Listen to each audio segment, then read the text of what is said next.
Collins with the Town Ridgeland Fire Department. Hope to share a couple of safety tips with you today.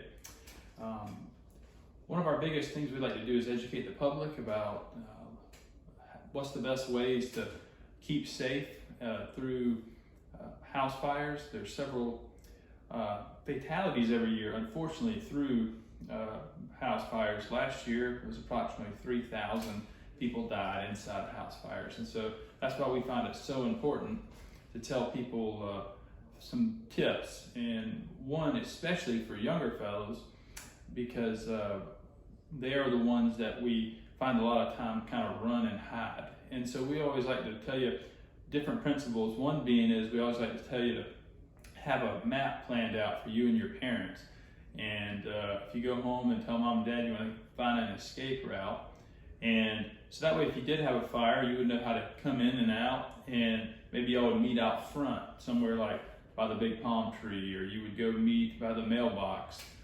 That way that people won't go back inside trying to find it. Everybody just knows where to meet and what spot to meet at. The other thing is we can ask mom and dad, what about our smoke detectors? And are we checking those regularly? We always tell people when you change your clock to go ahead and change your smoke detector batteries to make sure that they are in good shape and ready to go, and you can test them.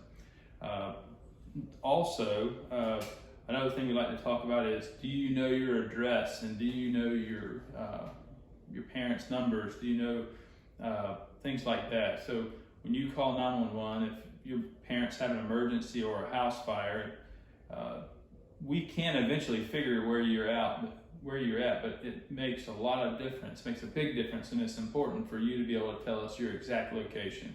So now, another thing we like to do in case of a medical emergency is we like for you and your parents to have a list that you put on your refrigerator just on a magnet that has your medications, what you're allergic to, and any other illnesses that you have. So when we get there and maybe you're not feeling well, we can go there and look and say, we want to know how to treat you the best.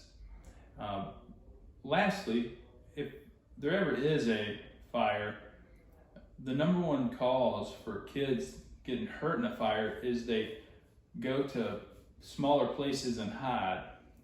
We don't know why that is, but they again and again, when kids get hurt in fires, they go and they hide in their closet or they get under their bed because they're scared. And those are the worst places we can go, because we're not going to be able to know where you're at, and neither are your parents. So one, we want you to have that escape route. But two, if you can't, you shut your door and you stay in the open. So when the firemen come in to search, they can find you.